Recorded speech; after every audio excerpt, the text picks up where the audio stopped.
আসসালামু আলাইকুম সুপ্রিয় মুসলমান ভাই বোনেরা, আমি আমার চ্যানেলে কোরআন এবং হাদিসের বিভিন্ন বিষয়বস্তুর উপর ভিত্তি করে ভিডিও তৈরি করে থাকি। আপনারা যদি এই ধরনের ভিডিও রেগুলারলি পেতে চান তাহলে অবশ্যই আমার চ্যানেলটি সাবস্ক্রাইব করুন এবং পাশে থাকা বেল আইকনটি প্রেস করে অন করে দিন।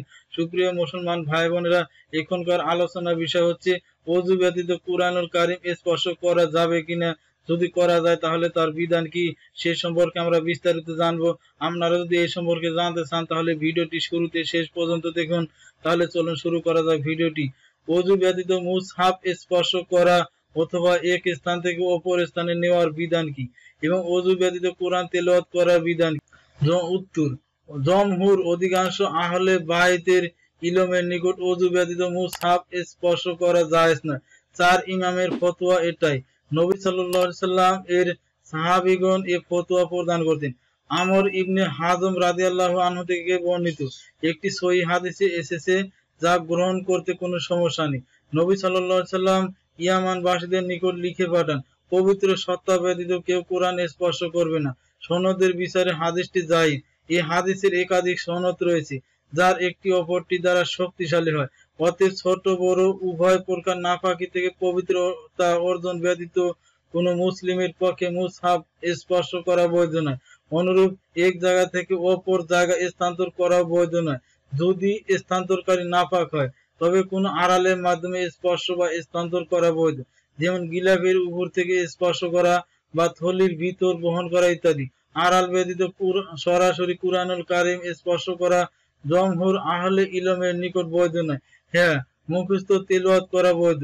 অনুরূপ শিক্ষার্থীর হাতে রাখা মুসহাফ থেকে মুআল্লিমের তিলাওয়াত করা বৈধ, তবে বড় নাপাকির কারণে নাপাক বা জুনুবী ব্যক্তির জন্য বৈধ নয়।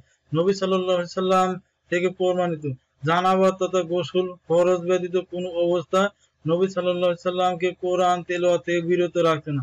ইমাম আহমদ রাহিমাহুল্লাহ আলাইহি একটি জায়েজ সনদে বর্ণনা করেন, নবী সাল্লাল্লাহু আলাইহি সাল্লাম বাথরুম থেকে এসে কোরআনুল কারীমের কিছু অংশ তেলাওয়াত করেন ও বলেন, এ বিধান হচ্ছে তার জন্য যে জুনুবী নয়, কিন্তু যে জুনুবী তার জন্য তেলাওয়াত করা বৈধ নয়, এক আয়াত নয়। আহমদ 874 নম্বর হাদিস।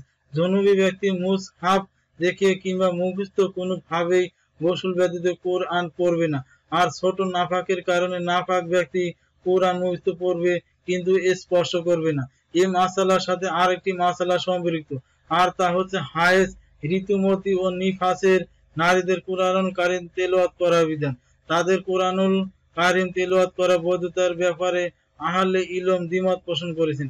কেউ বলেছেন তাদের জন্য তেলাওয়াত করা বৈধ নয়, কারণ তারা জুনুবী ব্যক্তি নয়। দ্বিতীয় অভিমত হচ্ছে তাদের জন্য মুখস্থ তেলাওয়াত করা বৈধ, তবে স্পর্শ করবে না, এবং তারা জুনুবী ব্যক্তির মতো নয়, কারণ হায়েজ ও নিফাসের সময় অনেক লম্বা হয় এবং জুনুবী ব্যক্তির মতো স্বল্পকালীন নয়। দ্বিতীয়ত, জুনুবী ব্যক্তি যখন ইচ্ছা গোসল করে কোরআন তেলাওয়াত করতে সক্ষম, কিন্তু হায়েজ ও নিফাসের নারীদের পক্ষে এরূপ করা সম্ভব নয়। অতএব তাদেরকে জুনুবী ব্যক্তির সাথে তুলনা করা সঠিক নয়। তাদের জন্য মুখস্থ কোরআন পড়া বৈধ, এটা অধিক বিশুদ্ধ, কারণ তাদের কোরআন তেলাওয়াতের উপর নিষেধাজ্ঞা আরোপ করা হয় এমন কোনো দলিল নেই, বরং তাদের কোরআন তেলাওয়াতকে বৈধতা প্রদানকারী অনেক দলিল রয়েছে। বুখারী ও মুসলিমে রয়েছে, নবী সাল্লাল্লাহু আলাইহি সাল্লাম আয়েশা রাদিয়াল্লাহু আনহাকে বলেন, হজের মৌসুমে যখন তার হায়েজ হয়েছিল, হাজিরা যা করে তুমিও তাই করো, তবে পবিত্র হওয়ার আগ পর্যন্ত বায়তুল্লাহ তাওয়াফ করবে না। মুসলিম হাদিস নং 8/147। হাজি সাহেবগণ কোরআন তেলাওয়াত করেন, নবী সাল্লাল্লাহু আলাইহি সাল্লাম তাকে কোরআন তেলাওয়াত থেকে নিষেধ করেননি। এ থেকে প্রমাণিত হয় ঋতুমতী নারীর জন্য কোরআনুল কারীম তেলাওয়াত করা বৈধ। অনুরূপ নির্দেশ প্রদান করেছেন আসমা বিনতে উমাইসকে যখন সে বিদায় হজে মিকাতে মুহাম্মদ বিন আবু বকরকে প্রস্তাব করেছিল। এ থেকে প্রমাণিত হয় হায়েজ ও নিফাসের নারীর জন্য কোরআন তেলাওয়াত করা বৈধ, তবে স্পর্শ করা ব্যতীত।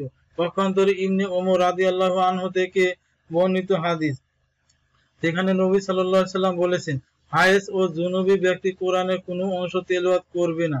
তিরমিজি 131 নম্বর হাদিস। হাদিসটি দুর্বল। এ সনদে ইসমাইল ইবনে আইয়াশ রয়েছে। আহলে ইলমগণ হিজাজিদের থেকে তার বর্ণিত হাদিসকে দুর্বল বলেছেন। তারা বলেন, সে যখন শাম তথা তার দেশের লোকদের থেকে বর্ণনা করেন ঠিক আছে, কিন্তু যখন হিজাজিদের থেকে বর্ণনা করেন তখন দুর্বল। এই হাদিস তাদের থেকে বর্ণিত, অতএব হাদিসটি দুর্বল। দেখুন মাজমু ফতোয়া ও মাকালাত মুতা নাও ওয়া ইয়া, চতুর্থ খণ্ড। সুপ্রিয় মুসলমান ভাই বোনেরা, ভিডিওটি এ পর্যন্তই। আশা করি ভিডিওটি ভালো লেগেছে। ইসলাম প্রচারের সাথে এই চ্যানেলের ভিডিওগুলো শেয়ার করে সারা বিশ্বে ছড়িয়ে দিন। সুপ্রিয় মুসলমান ভাই বোনেরা, আমি আমার চ্যানেলে কোরআন এবং হাদিসের বিভিন্ন বিষয়বস্তুর উপর ভিত্তি করে ভিডিও তৈরি করে থাকি। আপনারা যদি এই ধরনের ভিডিও রেগুলারলি পেতে চান তাহলে অবশ্যই আমার চ্যানেলটি সাবস্ক্রাইব করুন এবং পাশে থাকা বেল আইকনটি প্রেস করে অন করে দিন। ধন্যবাদ সবাইকে।